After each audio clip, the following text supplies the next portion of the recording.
মুসলমান ভাইয়েরা আমার, আলোচনা আরেকবার সাজায় আনছি।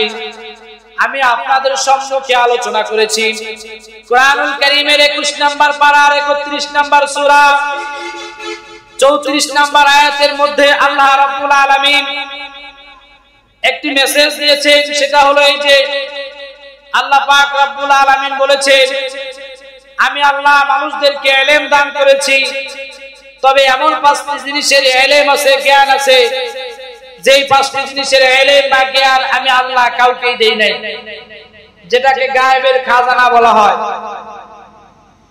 আয়াতে কারিমার মধ্যে উল্লেখ করা হয়েছে গায়েবের খাজানা হলো 5টি। গায়েবের খাজানা হলো 5টি, যেই 5টি জ্ঞান ইলম আল্লাহ পাক রব্বুল আলামিন কাউকেই দেন নাই। সেই 5টি কি কি? আল্লাহ রাব্বুল আলামিন বলেছেন, 1 নাম্বার ইন্নাল্লাহা ইনদাহু ইলমুস সাআহ, কিয়ামত কবে কবে সংঘটিত হবে, কখন সংঘটিত হবে, এই জ্ঞান একমাত্র আল্লাহই জানে, এছাড়া আর কেউ জানে না। 2 নাম্বার আল্লাহ পাক বলেছেন ওয়ায়ুনাজ্জিলুল গায়স, বৃষ্টি কখন হবে, কোথায় হবে, কিভাবে হবে, কার জমিনে হবে, এটাও একমাত্র আল্লাহ তাআলা জানেন। 3 নাম্বার ওয়ায়ালামু মা ফিল আরহাম, মায়ের গর্ভের সন্তান ছেলে হবে নাকি মেয়ে হবে, সুন্দর হবে নাকি কালো হবে, এটাও একমাত্র আল্লাহই জানেন।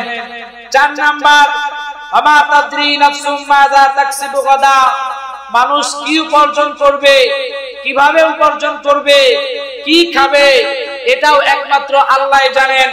5 নাম্বার ওমা তাদরি নাফসুম বিআইয়ি আরদিন তামুত, মানুষ কোথায় মৃত্যুবরণ করবে, কিভাবে মৃত্যুবরণ করবে, এটাও একমাত্র আল্লাহই জানে, পৃথিবীর কোন মানুষ জানে না। চিল্লায় বলেন সুবহানাল্লাহ। মুহতারাম হাজিরিন, তাহলে সূরা লুকমানের 21 নম্বর পারার 31 নম্বর সূরার 34 নম্বর আয়াতের মধ্যে আমরা বুঝতে পারলাম গায়েবের খাজানা হলো 5টি। এই 5টি খাজানা আল্লাহ পাক পৃথিবীর কাউকেই দেন নাই, একমাত্র আল্লাহই জানেন। পর্যায়ক্রমে ধারাবাহিকভাবে যদি আমরা আলোচনা করতে যাই তাহলে 5টি পয়েন্ট দাঁড়াবে। কিয়ামত কবে সংঘটিত হবে 1টা পয়েন্ট, বৃষ্টি কখন কোথায় হবে 2টা পয়েন্ট, মায়ের গর্ভের সন্তান ছেলে নাকি মেয়ে, সুন্দর না কালো কে জানে 3 নাম্বার পয়েন্ট, মানুষ কি উপার্জন করবে, কি খাবে 4 নাম্বার পয়েন্ট, মানুষ কোথায় কিভাবে মৃত্যুবরণ করবে 5 নাম্বার পয়েন্ট। এই 5টি অংশ নিয়ে যদি আলোচনা করতে যাই তাহলে এমন আরো 5টি মাহফিলের দরকার। সুবহানাল্লাহ। তো এই 5টি বিষয় আমি আপনাদেরকে আলোচনা করে শোনাইতে পারবো না। এখান থেকে 1 নাম্বার যে বিষয়টি আছে সেটা হলো ইন্নাল্লাহা ইনদাহু ইলমুস সাআহ, কিয়ামত কখন সংঘটিত হবে এটা একমাত্র আল্লাহ জানে। এই একটা পয়েন্ট নিয়ে আলোচনা করব, বাকি 4 পয়েন্ট যদি কখনো সুযোগ হয় আমরা ধারাবাহিকভাবে আলোচনা করব। আল্লাহ পাক আমাদেরকে তৌফিক দান করেন, সকলে পড়েন আমিন। কিয়ামত যে সংঘটিত হবে এতে কোনো সন্দেহ আছে? কথা বলেন আছে? নাই। কিয়ামত সংঘটিত হবে এতে বিন্দু মাত্র সন্দেহ নাই। আপনি কোরআনুল কারীম খুলেন, আল্লাহ পাক রব্বুল আলামিন কোরআনুল কারীমের বিভিন্ন আয়াতের মধ্যে বলছেন ইয়াসআলুনাকা আনিস সাআহ, নবী আমার তারা আপনাকে জিজ্ঞাসা করে কিয়ামত কখন সংঘটিত হবে। আল্লাহ পাক রব্বুল আলামিন কোরআনুল কারীম সূরা ওয়াকিয়ার মধ্যে বলেন ইদা ওয়াকাতিল ওয়াকিয়া লাইসা লিওয়াকাতিহা কাযিবা, কিয়ামত সংঘটিত হবে, যখন হবে ঠিক তখনই হবে, এতে বিন্দু মাত্র সন্দেহ নাই। আল্লাহ সূরা জিলজালের মধ্যে বলেন ইদা জুলজিলাতিল আরদু জিলজালাহা, যখন কম্পন সৃষ্টি হবে, কম্পন তৈরি হবে, ঠিকই হবে, বিন্দু মাত্র সন্দেহ নাই। আল্লাহ পাক আরেক সূরার মধ্যে বলেন ইদা শামসু কুফিরাত ওয়া ইদান নুজুমু কাদারাত, যখন কিয়ামত সংঘটিত হবে তো হবে, এতে বিন্দু মাত্র সন্দেহ নাই। ঠিক কিনা জোরে বলে? তাহলে এই সমস্ত সূরার অংশ দ্বারা বুঝতে পারলাম যে কিয়ামত যে সংঘটিত হবে এতে বিন্দু মাত্র সন্দেহ নাই। এখন আসুন কোরআন থেকে জানতে পারলাম কিয়ামত সংঘটিত হবে নিশ্চিত। কিয়ামত সংঘটিত হবে, আল্লাহর নবী বুখারী মুসলিমের বর্ণনা, হাদিসটার নাম হাদিসে জিবরাইল। বুখারী মুসলিম শরীফে হাদিসখানে আপনি পাবেন বড় আকারে। এই হাদিসে জিবরাইলের মধ্যে জিবরাইল আমিন এসে আল্লাহ রাসূলকে কয়েকটা বিষয় জিজ্ঞাসা করেছিলেন। ওগো আল্লাহর নবী, আপনি এই বিষয়গুলো বলেন। তার মধ্যে এটাও একটা ছিল যে قال النبي صلى الله عليه وسلم متى تقوم الساعة। ওগো আল্লাহর নবী, আপনি বলেন কিয়ামত কবে সংঘটিত হবে? কিয়ামত কবে সংঘটিত হবে, কখন সংঘটিত হবে? আল্লাহর নবী বলেন লা আলামু মিনাস সাইলি, যে আমাকে জিজ্ঞাসা করেছে তার থেকে আমি বেশি কিছুই জানি না। চিল্লা বলেন সুবহানাল্লাহ। জিবরাইল আমিন নবীজিকে বললেন যে হে নবী আপনি বলেন।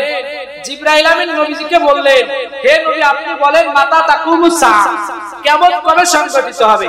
নবীজি বললেন লা আলামু মিনাস সাইলি, যে আমাকে প্রশ্ন করেছে তার থেকে আমি বেশি কিছুই জানি না। আল্লাহু আকবার। কবি বলেন মুহাম্মদ হারগিজ না গুফত, মুহাম্মদ হারগিজ না গুফতা না গুফতা জিবরাইল, জিবরাইল হারগিজ না গুফতা রব্বুল জলিল।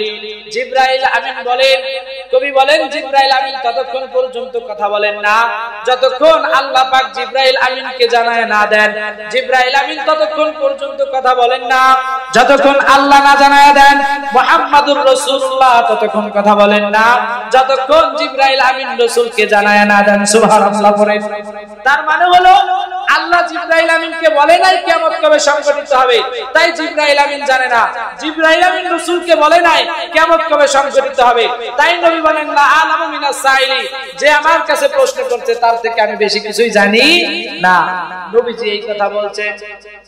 এরপরে জিবরাইল আমিন বলেন নবী আমার বুঝলাম কিয়ামত কবে সংঘটিত হবে আপনি জানেন না, তবে কিয়ামতের কিছু আলামত আপনি বর্ণনা করেন। এখন নবীজি হাদিসের মধ্যে কিয়ামতের কিছু আলামত বর্ণনা করেছেন। কিয়ামতের বড় আলামত উল্লেখ করেছেন 10টি। কয়টি জোরে বলেন? কিয়ামতের বড় আলামত উল্লেখ করেছেন 10টি, আর ছোট আলামত অনেকগুলো আছে। এক নাম্বার আলামত বড় 10টির আলামত আমরা বাস্তব জীবনের সাথে মিলাবো। আল্লাহর নবী কিয়ামতের যে আলামতগুলো বর্ণনা করেছেন সেইগুলো আমরা বাস্তব জীবনের সাথে মিলাবো, যে কতগুলো হয়েছে আর কতগুলো হয় না, আপনারাই মিলাইতে পারবেন। এক নম্বরে আল্লাহর নবী বলেন কিয়ামতের বড় আলামত 10টি। কয়টি? জবান খুলে বলেন। 10টি।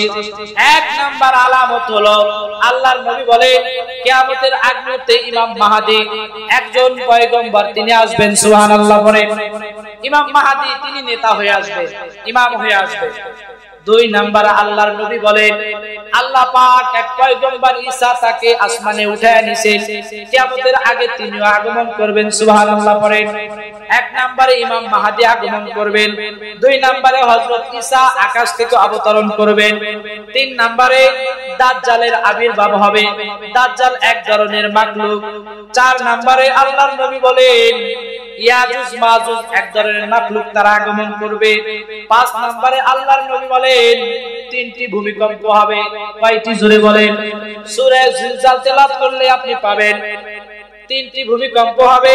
একটা ভূমিকম্প হবে পূর্ব দিক থেকে, একটা ভূমিকম্প হবে পশ্চিম দিক থেকে, আর একটা ভূমিকম্প হবে সৌদি আরব থেকে। 3টা ভূমিকম্প হবে। কয়টা? জোরে বলেন। 6 নম্বরে আল্লাহর নবী বলেন ধোঁয়ায় অন্ধকার হয়ে যাবে, ধোঁয়া আসবে, ধোঁয়া। 7 নম্বরে আল্লাহর নবী বলেন সূর্য পশ্চিম দিক থেকে উদয় হবে। কোন দিক থেকে? এটা কিয়ামতের আলামত বর্ণনা করতেছে।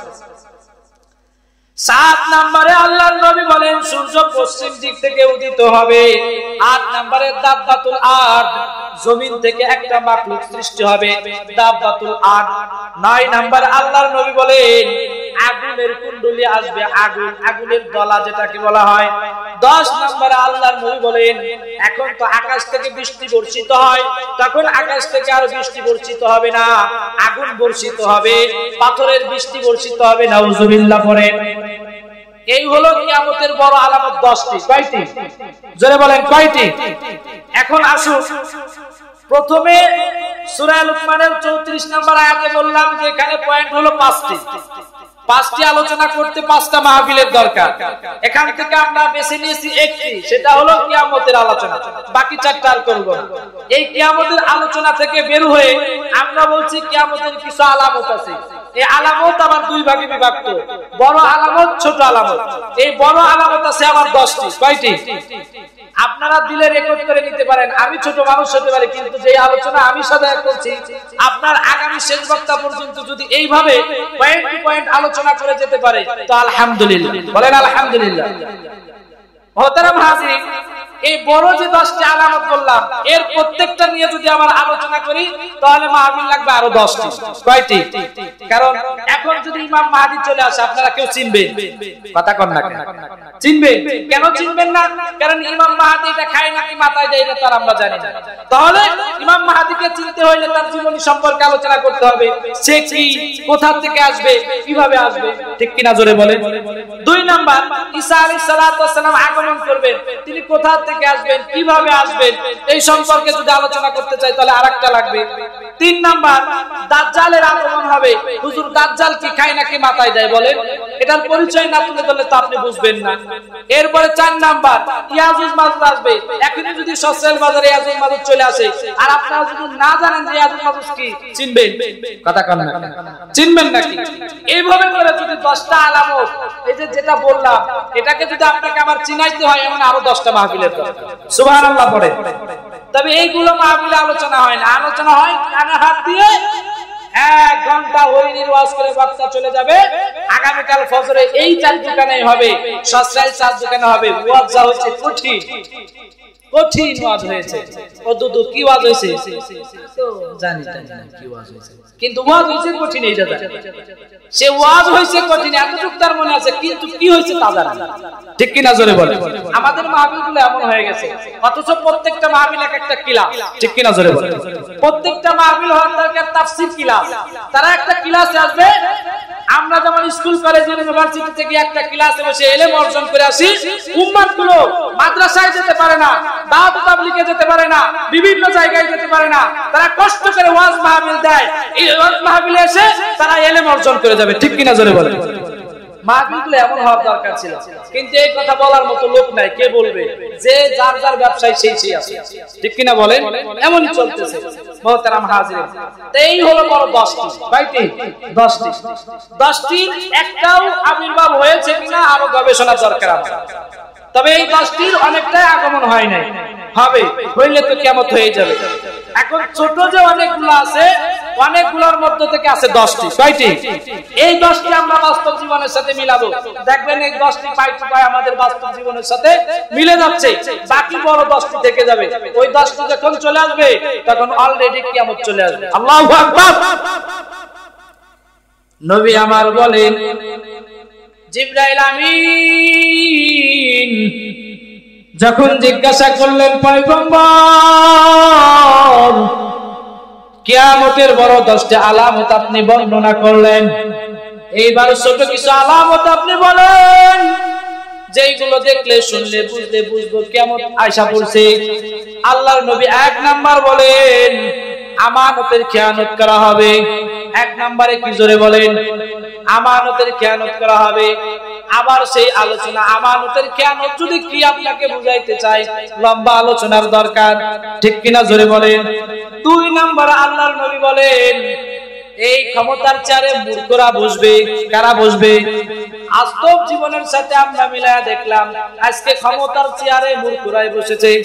কথা কথা ঠিক কিনা জোরে বলেন? 1 নাম্বার আলামত আমরা পাইলাম, সমাজ থেকে আমানত উঠে গেছে। আমানত আছে নাকি? আমানত উঠে গিয়েছে। 2 নম্বরে নবীজি বলছেন, এই ক্ষমতার চেয়ারে মূর্খরা বসবে। আসলেই তো তাই। 3 নম্বরে আল্লাহর নবী বলেন, সমাজের মধ্যে ব্যভিচার, মদপান, অশ্লীলতা, বেহায়াপনা বেড়ে যাবে। ঠিক কিনা জোরে বলেন? আসলেই বাস্তবিক সমাজের সাথে আমরা মিলায়া দেখলাম, বেহায়াপনা, ব্যভিচার, অশ্লীলতা বাড়ছে নাকি কমছে? বেড়েই চলছে। তাহলে 3টা আমরা পাইলাম। নবী আমার 4 নাম্বার বলেন, সুদের প্রচলন বেড়ে যাবে। আমাদের সমাজে সুদ আছে না নাই? আর একটু আস্তে আছে। আল্লাহ আল্লাহর নবী 4 নাম্বার বলেন সুদের প্রচলন বেড়ে যাবে, আমাদের সমাজে আছে। 5 নাম্বার নবী আমার বলেন সন্তান বাবা মার কথা শুনবে না, আছে না নাই? আজকালকের পানি পড়া দিতে দিতে জীবন শেষ। কেন জানেন হুজুর? আমার সন্তান কথা শুনে না, একটু ঝাইরা দেন, আছে না নাই? এক কথা বল, আছে না নাই? সন্তান তার বাবা মার কথা শুনবে না। 6 নাম্বার আল্লাহর নবী বলেন সময় দ্রুত চলে যাবে। আসলেই তো তাই। কয়েকদিন খেয়াল করে দেখবেন রমজান চলে আসবে, অথচ আপনি পিছনের দিকে তাকিয়ে দেখবেন সেদিনকে রোজা রাখছেন। আমার আপনার হায়াত এইভাবে দ্রুতই শেষ হয়ে যাবে। 7 নাম্বার নবী আমার বলেন সম্পদের প্রচুরতা বেড়ে যাবে। দিন যত যাইতেছে মানুষ ধনী হইতেছে, ঠিক কিনা বলেন? মানুষ সচ্ছল হইতেছে।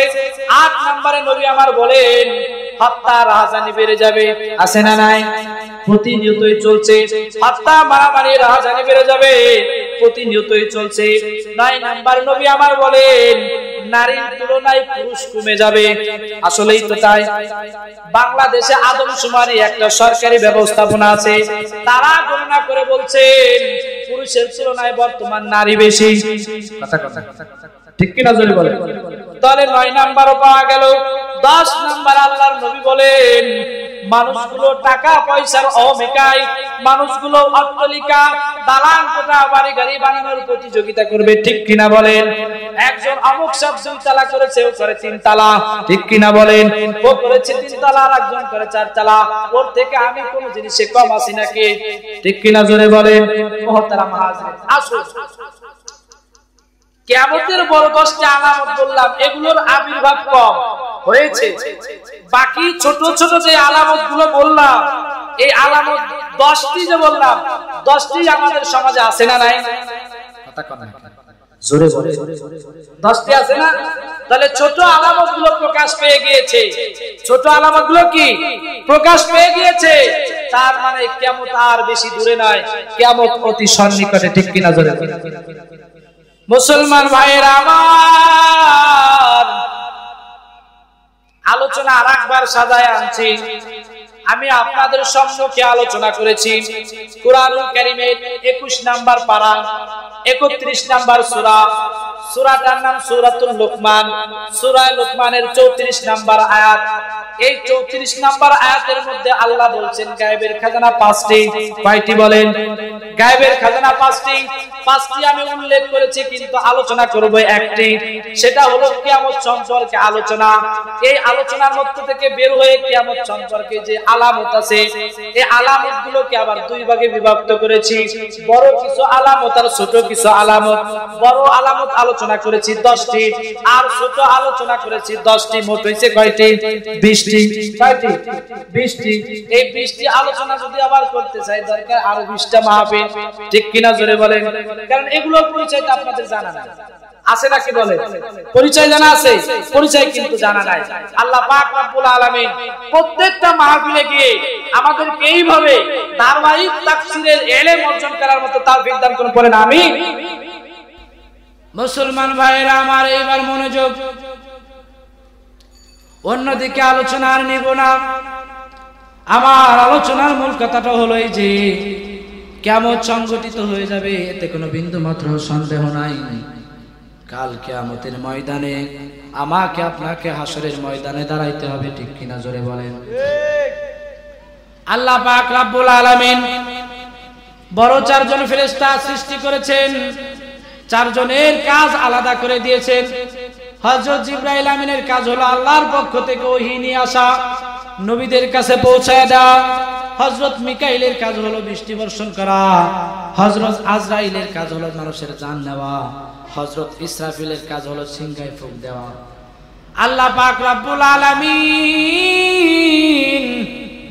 হযরত ইসরাফিলকে সৃষ্টি করার পর সিংহা একটা ধরায়া দিবেন, ধরো এটা ধরে দাঁড়ায় থাকো, যখন আমি রবের নির্দেশ আসবে, আমি রবের নির্দেশ আসলে পরে আমার হুকুমে সিংহায় ফুঁক দিবা। হযরত ইসরাফিল আলাইহিস সালাতু সালাম সিংহা নিয়ে দাঁড়িয়ে আছেন, তিনি আল্লাহর আদেশের অপেক্ষায়। তাফসীরের মধ্যে এসেছে, কোন কোন বর্ণনায় আছে সিংহায় ফুঁক দিবে 2 বার, কোন কোন বর্ণনায় আছে 3 বার, 3 বারটাই ধরে নেন। হযরত ইসরাফিল আলাইহিস সালাতু ওয়াস সালাম 3 বার সিংহায় ফুঁক দিবেন, এটা ধরে নেন। প্রথমবার যখন সিংহায় ফুঁক দিবে তার কিছু বর্ণনা আমি আপনাদেরকে শোনাই।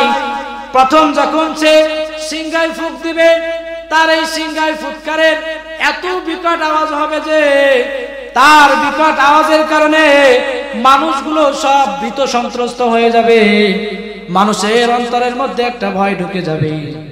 বাস্তব নমুনা হলো আপনাদের যাদের রাস্তার পাশে বাড়ি, যখন গাড়ি চলে তখন রাতের বেলায় যদি একটা গাড়ির টায়ার বাস্ট হয় বিকট একটা আওয়াজ হয়, ঠিক কিনা বলেন? গাড়ির টায়ার বাস্ট হওয়ার কারণে বিকট একটা আওয়াজ হয়। 3 নম্বরে আপনারা শুনে থাকবেন কাল কিয়ামতের ময়দানে ফুলসিরাতের একটা পুল কায়েম করা হবে। এই পুলটা সকলেরই পাড়ি দিতে হবে, এমন কোন মানুষ নাই যার পুল পাড়ি দেওয়া লাগবে না, ঠিক কিনা জোরে বলেন? হাদিসের বর্ণনা যদি আমি আপনাদেরকে শোনাই আপনারা হতভম্ব হয়ে যাবেন রে মুমিন। হাদিসের ব্যাখ্যার মধ্যে আসছে এই পুলটা যে হবে বোঝানোর জন্য বলছি যে বেলেট আপনারা দেখেন এই বেলেটের মতো চিকুন, আল্লাহু আকবার বলেন, হীরার চাইতেও বেশি ধারালো। এই ফুলসিরাতটা সকলেই পাড়ি দিবে। আল্লাহর নবী এই ফুলসিরাতের পুলের কাছে এসে দাঁড়ায় থাকবেন, তিনি দেখবেন যে তার কোন উম্মত নাকি এই ফুলসিরাতের পুল থেকে পড়ে যায়। এই ফুলসিরাতের ফুলের নিচেই থাকবে জাহান্নাম। পুল থেকে পড়তে দেরি আছে, জাহান্নামে যাইতে দেরি হবে না। নাউজুবিল্লাহ জোরে পড়েন। আল্লাহর নবী বিশ্ব নবী আমার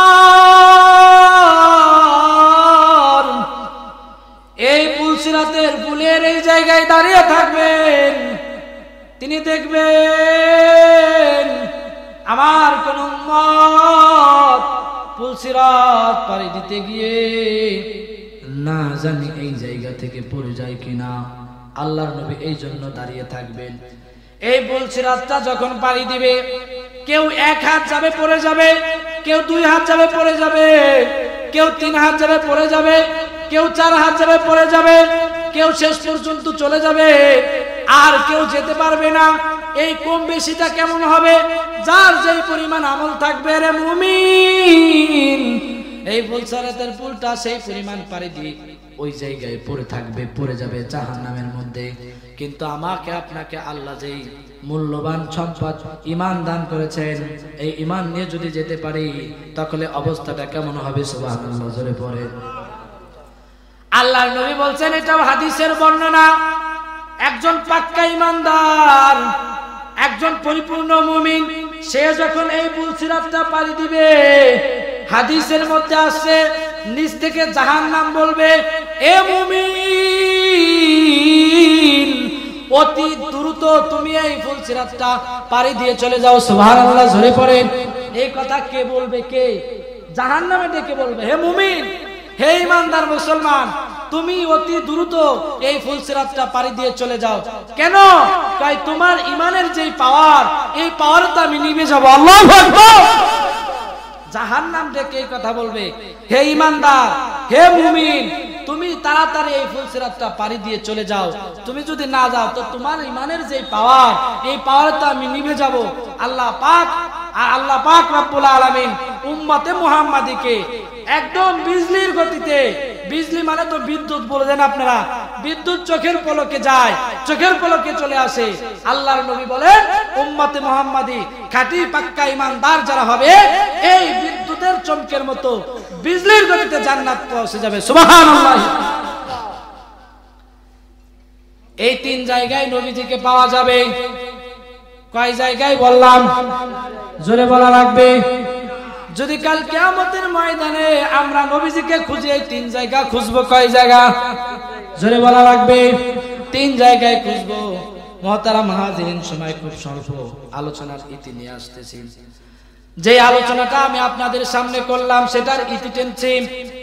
আমি আপনাদের সামনে তেলাওয়াত করেছি সূরা লুকমানের 21 নাম্বার সূরা, 21 নাম্বার পারা 31 নাম্বার সূরা, সূরা লুকমানের 34 নাম্বার আয়াত। এই আয়াতের মধ্যে আল্লাহ বলছেন 5টি গায়েবের খাজানা আছে, 4টি বাদ দিয়ে আলোচনা করেছি। একটি কয়টি? 1 নাম্বার কিয়ামত সংঘটিত হবে। এখান থেকে বের হয়ে গেছি 2 ভাগে বিভক্ত। কিয়ামতের বড় আলামত, ছোট আলামত। বড় আলামতের আলোচনা ধরি নাই রেখে দিয়েছি, ছোট যে 10টা আলামত আছে এটাও ধরি নাই রেখে দিয়েছি। পর্যায়ক্রমে একটা আলোচনার উপরেই আছি, সেটা হলো এই যে কাল কিয়ামতের ময়দান কায়েম হয়ে যাবে, আমাকে আপনাকে হাসরের ময়দানে দাঁড়াইতে হবে। দিনটা বড় ভয়ানক হবে, কঠিন হবে। এই কথাটাই আমি আপনাদেরকে বুঝাইছি। আপনারা কি সবাই বুঝছেন আমার আলোচনা? সবাই কি বুঝছেন না? আলহামদুলিল্লাহ। কারা কারা বুঝছেন হাত উঁচা করেন তো, লিল্লাহি তাকবীর। হাত নামান। এইবার কারা কারা বুঝেন না তারা হাত উঁচা করেন তো। কেউ নাই, খালি আমি বুঝি নাই, তাহলে আমিও বুঝছি, আমিও হাত নামাই। মুসলমান ভাইয়েরা আমার, ওই আমরা অনেক সময় আলোচনা করি, ইউসুফ জুলাইখার আলোচনা শুনে রাতভর সকালবেলা দ্বিধাদ্বন্দ্বের মধ্যে পড়ে যায় যে আসলে যে আলোচনাটা শুনলাম, শুনতে তো ভালোই লাগলো, তাই এখন ইউসুফ কি পুরুষ ছিল না মহিলা ছিল, কি ছিল তা তো জানি না, ঠিক কিনা জোরে বলে। তা আলোচনা শুনবে বলছি, আলোচনা শুরুতে তাফসীর মাহফিল, মাহফিল গুলো আমাদের সকলের জন্য একটা করে ক্লাস। এই ক্লাসে আমরা আসবো, শুধু এখানে না, আপনাদের মধ্যে আমার উদারত আহ্বান, যে কোনো মাহফিলে যাবেন, মাহফিলটা আপনার জন্য একটা ক্লাস। ওই ক্লাস থেকে আপনি ইলম অর্জন করে আসবেন। বলেন ইনশাআল্লাহ, বলেন ইনশাআল্লাহ। প্রত্যেকটা মাহফিল থেকে যদি একটা করে আমল আপনি শিখে আসেন, তাহলে আপনার জিন্দেগিতে অনেক আমল জমা হয়ে যাবে। সুবহানাল্লাহ। তাহলে আলোচনার ইতি এই পর্যন্তকে আনলাম। তবে এই যে আয়াতে কারিমা আপনাদের সামনে তেলাওয়াত করলাম, এই আয়াতের আরেকটা ঘটনা আমি আপনাদেরকে শোনাই। নবীর মহাব্বত কাকে বলে? মাযহাব হলো 4টি। কয়টি জোরে বলেন? 4টি। শাফি, মালিকি, হাম্বলি, হানাফি। আমরা কোন মাযহাবের? বলেন সবাই। হানাফি মাযহাবের লোক। আরেকটা মাযহাব হলো মালিকি, ওই মাযহাবের ইমাম হলেন ইমাম মালিক রাহমাতুল্লাহ আলাইহি।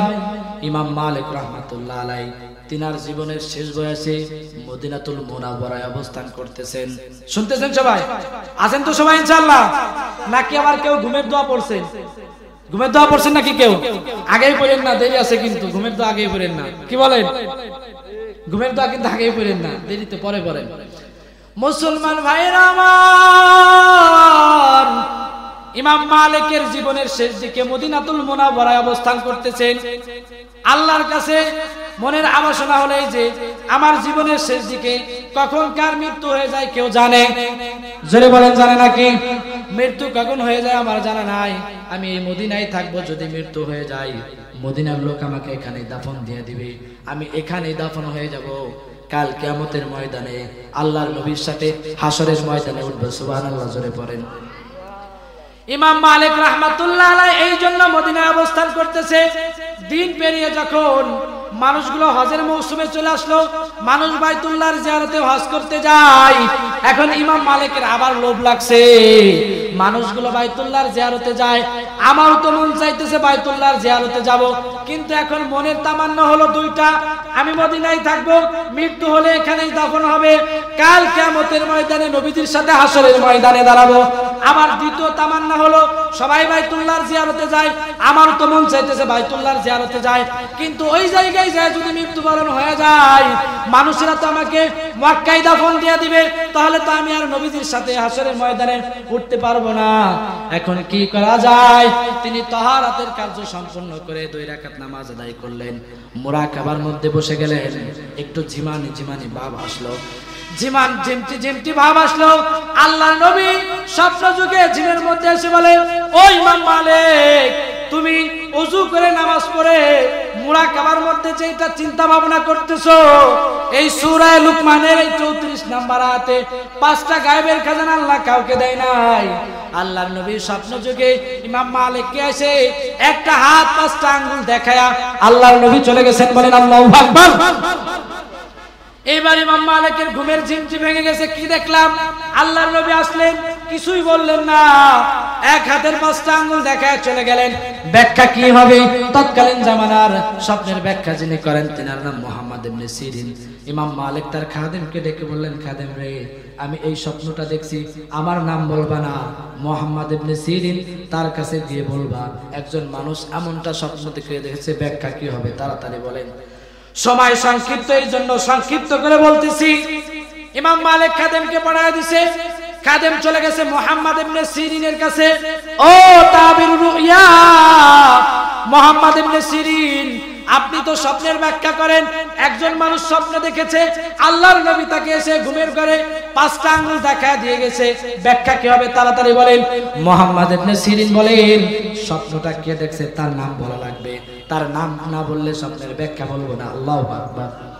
মুহাম্মদ ইবনে সিরিন আর এক পাশ লাগায় দিয়েছে। সে বলতেছে এমন স্বপ্ন কে দেখছে তার নাম বলা লাগবে, নাম না বললে আমি ব্যাখ্যা বলি না।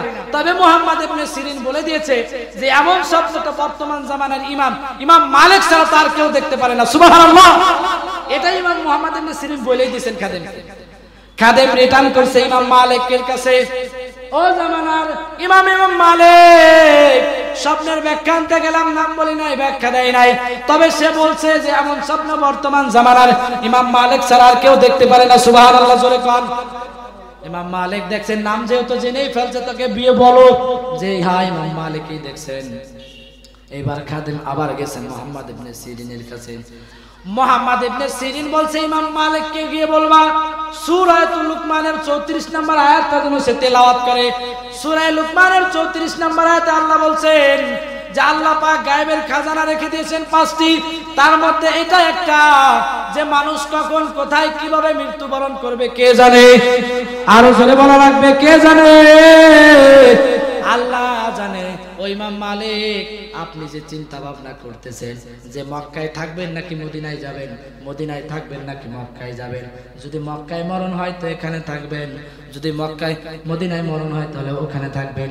আপনি চাইতেছেন তো মদিনায় মরার জন্য, কিন্তু মরণ কার কোথায় কিভাবে হবে কে জানে। জোরে কোন, কে জানে? আল্লাহর নবী আয়েশা আপনাকে 5টা আঙ্গুল দেখায়া সূরা লুকমানের 34 নম্বর আয়াতের দিকে ইশারা করেছে। সুবহানাল্লাহ জোরে পড়েন। মুসলমান ভাইয়েরা আমার, এই জন্য আপনাদেরকে বলবো আমাদের মৃত্যু কার কখন এসে যায় কারোর জানা নাই, আছে নাকি বলেন? আমার আপনার মৃত্যু কার কখন এসে যাবে কারোরই কিন্তু জানা নাই। এই জন্য মৃত্যুর আগে আমাদের মৃত্যুর জন্য প্রস্তুতি নেওয়া লাগবে, ঠিক কিনা জোরে বলেন। বাচ্চা হারুন আর রশিদ রাহমাতুল্লাহ আলাইহি তিনি একবার শিকারের জন্য যাইতেছিলেন।